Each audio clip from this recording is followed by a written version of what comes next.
to dig out a warthog. Now, after the rain we've had, the sand's a lot softer. So look how deep she's going in the hole.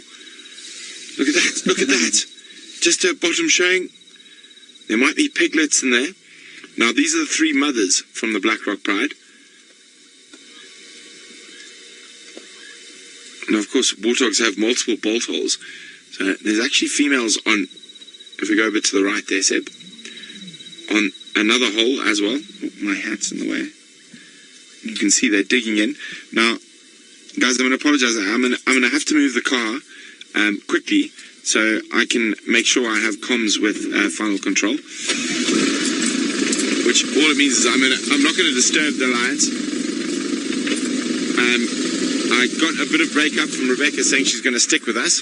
I'm just going to get a little bit higher on the hill, so I guarantee we've got comms with Rebecca. While the lions are trying to dig out this warthog. Now, there could be piglets in there, so be warned if they are successful. It could be very, very graphic for sensitive viewers. Okay, Becca, can you try to talk to me? I just want to test my comms in this area to know whether I should stop or not.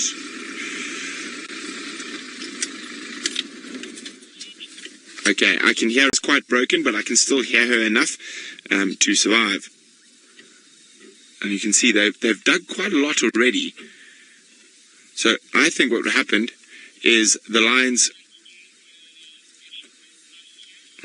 What I think happened is that the lions were sitting with the cubs and they watched the warthogs go down this hole. And now that they have seen them go down the hole, and especially after the rain, they're now trying to dig. Now, Rebecca would like to do an action broadcast. So, yes, Rebecca, what I will do is ask, once we've started the action broadcast, ask Seb to turn off the present light. Not yet, because otherwise I'm going to be covered in fruit chafers. So, Rebecca, when you are ready.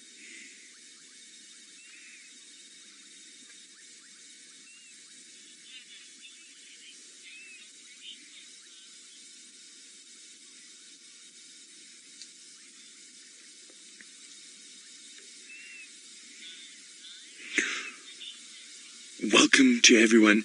We are with the Black Rock Pride, the 3 females that have 9 cubs, and they are busy trying to dig a warthog out of a hole. And you will notice that I'm using a spotlight, a white light, and there's a very important reason I'm doing that, is lions are able to deal with the light, so we're not affecting the situation that's happening. So that's the reason I'm using white light, so we can see a bit more. So normally we'd use infrared light if they were stalking up to something, but we have the white light on now because obviously the warthogs are under the ground. The lions are not affected at all by the lights. By the way, I forgot, my name is Brent. Sebastian is our camera, and we're live from the Masai Mara in Kenya. Now, what I am going to do is ask Sebastian to focus in on the lions. I'm also going to ask him to turn off the light that, once we're on the lions, that is on me, because after the rain, we are... Oh, there we go, something happened! Oh! Now, that amount of dust that just shot out there, it's an aardvark. It's actually an aardvark. It's not a warthog they're after. They're after one of the most seldom seen animals in Africa. It's an aardvark. You can actually hear it beating its tail and digging.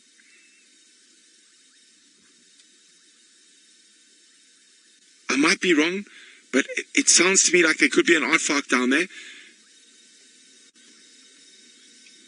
And the lions are getting very close to get that reaction.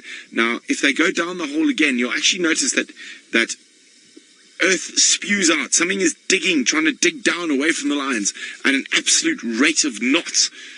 Well, I suppose you can't do a rate of knots underground. There we go. Let's see what happens. There we go. It is a warthog. Oh! Hold on. They've just got it. Now, sensitive viewers, the screaming is quite bad. It's a big male warthog. The female is now going for the throat grip.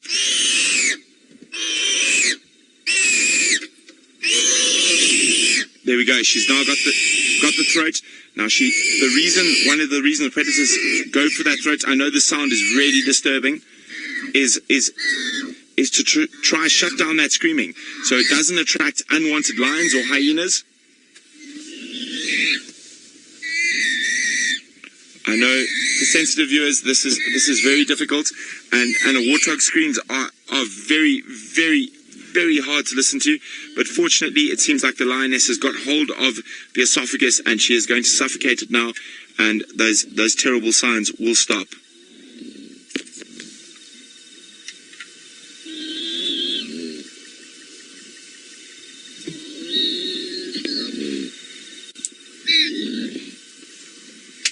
So I think we arrived at the most opportune time. The lions had been digging for at least an hour to get that deep, and the only reason they're digging into there is because of the rain. Normally the sand would be too hard, but we had massive thunder showers today. Now this is quite gruesome. The lions are starting to feed on the warthog while it is still alive. Oops, sorry, I got a bug in my hair. I'm just going to move the car quickly. So do apologies, sensitive viewers, please look away, go grab a cup of tea. This is very gruesome. The animal is still alive. The lions are starting to feed on it. But this is Africa. This is nature at its most raw. And we are just witnessing something that would happen even if we were not here.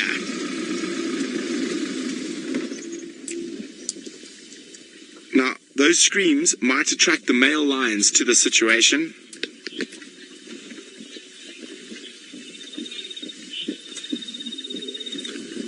Okay, thankfully, unfortunately, I thought the warthog was dead. It is not dead.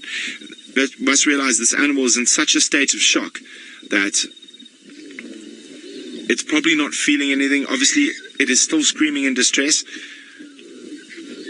but it is in such a state of shock. The lionesses at the back are already into its stomach. They've probably already eaten its kidneys and its liver, which are high nutrient items, full of iron.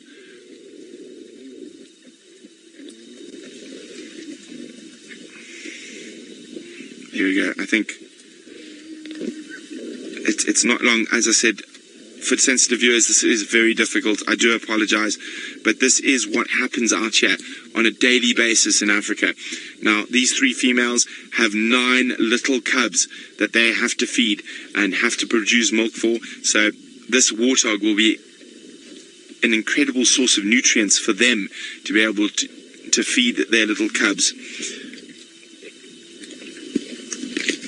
So we do have a few questions. Sorry, I just didn't catch them there. Rebecca, can you go again?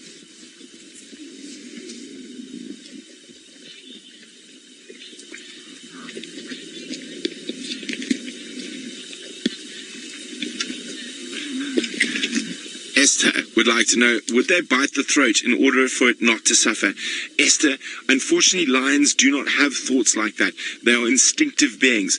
They bite the throat to stop the scream, not for suffering, but to stop it attracting other predators, hyenas, possibly nomadic male lions, or even their same coalition of male lions, because these lionesses, and you can see they're really tucking in, they're eating as fast as possible, because if the males heard that in this area, they'll come and take the kill from the females.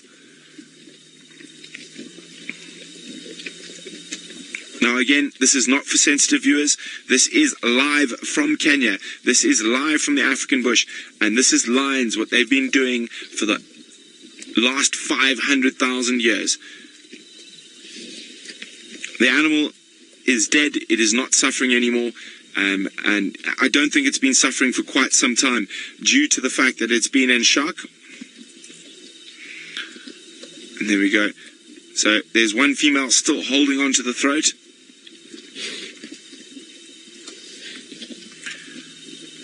I think the animal is dead. She's just making doubly sure it's dead. Now, a big male warthog like this is a very dangerous animal for lions. They have incredibly sharp teeth. Their tusks, their bottom tusks, known as tushes, are as sharp as razor blades. So they are able to actually inflict incredible damage to lions.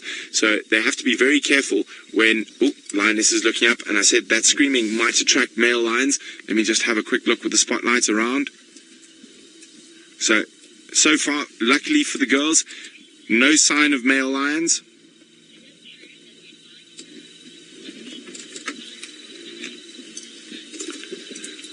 Now, Asad would like to know, is it true, is their bite force proportional to the size of prey? I would say to a degree, Asad, and also the bite force depends on the fight that is given by the prey. So with prey that fights more, such as a buffalo or warthog, they will generally bite a lot harder. Now, those legs kicking is not the animal alive. That is just its nerves kicking through. So when something fights more, the bite force will be more than something like small, like an impala or a Thompson's gazelle, that with one bite you've crushed the spinal column. But with something as big as a warthog, now a big male warthog can weigh nearly as much as a lioness, up to about 110 kilograms. A lioness only weighs between 120 and 130. And with those sharp teeth, it is a very, very dangerous prospect for these girls. But they have succeeded here, and it has taken a lot of hard work. Now, some of you are wondering whether we've interfered in the situation. Those lions were digging in that hole when we arrived, and we have just watched what they were doing already.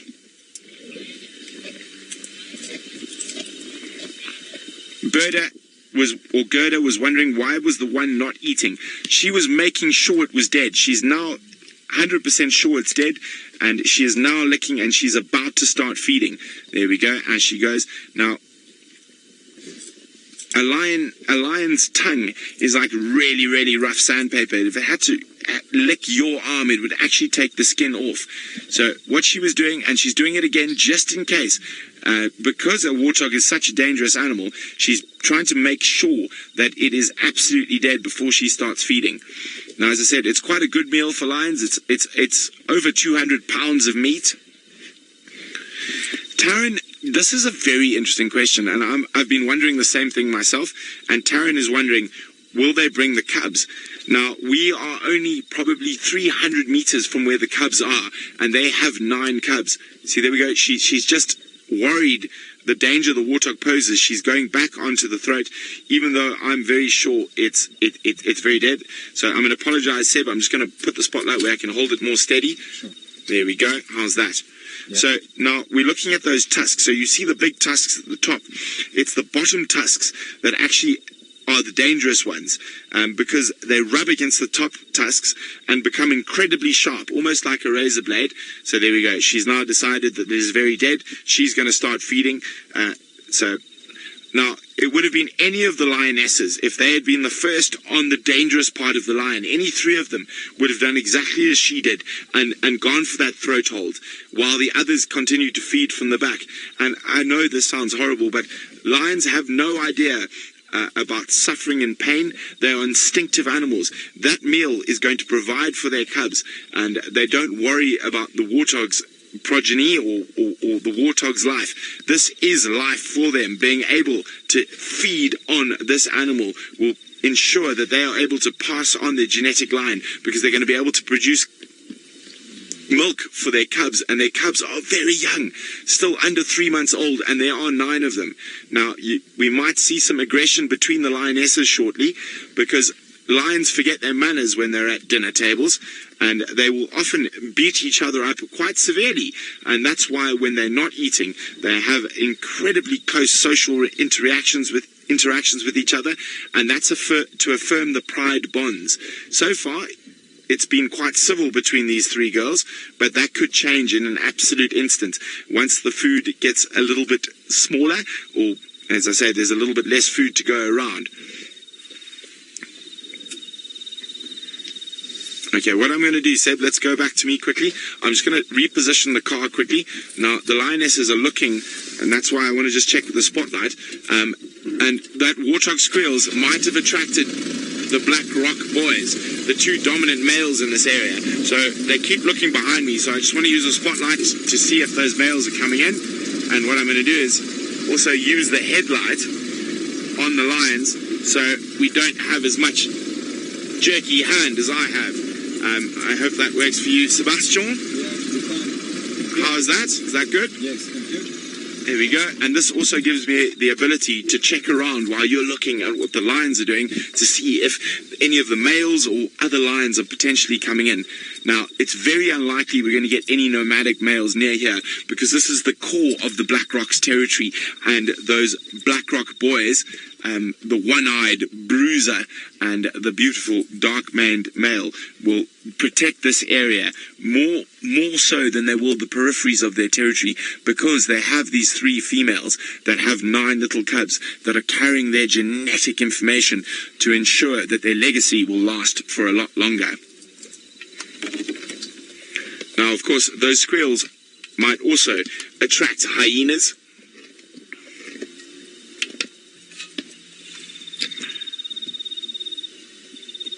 Now, again, as I say, to those of you who are sensitive, this is a fresh kill. There will be a lot of blood. So be warned, if you are sensitive to these type of things, please go get a cup of tea. But just remember that this warthog, in dying, has provided the mothers of 9 little cubs an incredible amount of protein where they will be able to produce milk. Sebastian, sorry, can I ask you to turn off the little light behind me? Sorry, there's a lot of bugs around tonight. We've had a lot of rain. John is wondering, where are the male lions? So this is the core section of their territory. The male lions will spend a lot of time here, but they will move vast distances from here, patrolling the edges of their territory, making sure no other males can sneak in, because if another male lion comes across the cubs, and there are 9 of them, probably 400 meters from us, hidden in the rocks, if another male lion came across them, he would absolutely kill them. And so they make sure the boundaries of their territory are very safe, so the females are able to hunt in the core of their territory. If they are close by, being a male lion, there's a reason there's a cliche called the lion's share. If they are close by, they will come in and chase the ladies off and take the lion's share. But it looks like the boys are out on patrol, and far enough away that they did not hear the squealing of this poor pig, and they have not rushed in. They could still be on their way. You never know. Remember, this is 100% live from the middle of the African bush. We're in one of the most remote areas you can get in the Masai Mara, with one of the most spectacular prides, and definitely one of my favorite prides of lions, the Black Rock Pride. We're about halfway between one of the main camps and the Sand River gate. So we are only about 3 or 4... No, I exaggerate. So we're about 1.5 kilometers from Tanzania. As I say, we're right in a remote corner of the Masai Mara. Now, it looks like the ladies are going to continue munching on their... I thought I heard something behind me. They're going to continue to munch on their bacon for dinner. And it doesn't look like we're going to get any more interaction from the males or what coming in, but you never know what happens. As I say, we are live from one of the most remote areas in the world, the Masai Mara in Kenya, and we have just witnessed something that very few people get to see: lions digging out a warthog and catching it. This has been absolutely incredible. My name is Brent, and my cameraman is my good friend Seb, and we've been very, very privileged to be able to share this with you, even though there were some very gory and difficult parts to watch. This is nature, and this is what happens on a day-to-day basis in Africa. Now, of course, you never know when we might go live again, because we're going to be out following lions, leopards, or cheetahs, or even hyenas.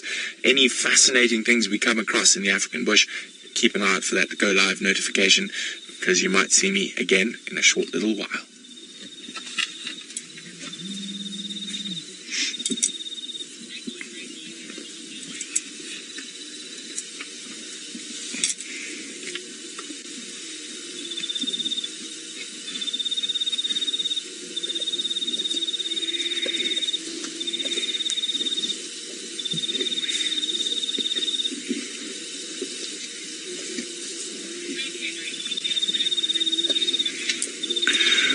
Wow, guys, how was that?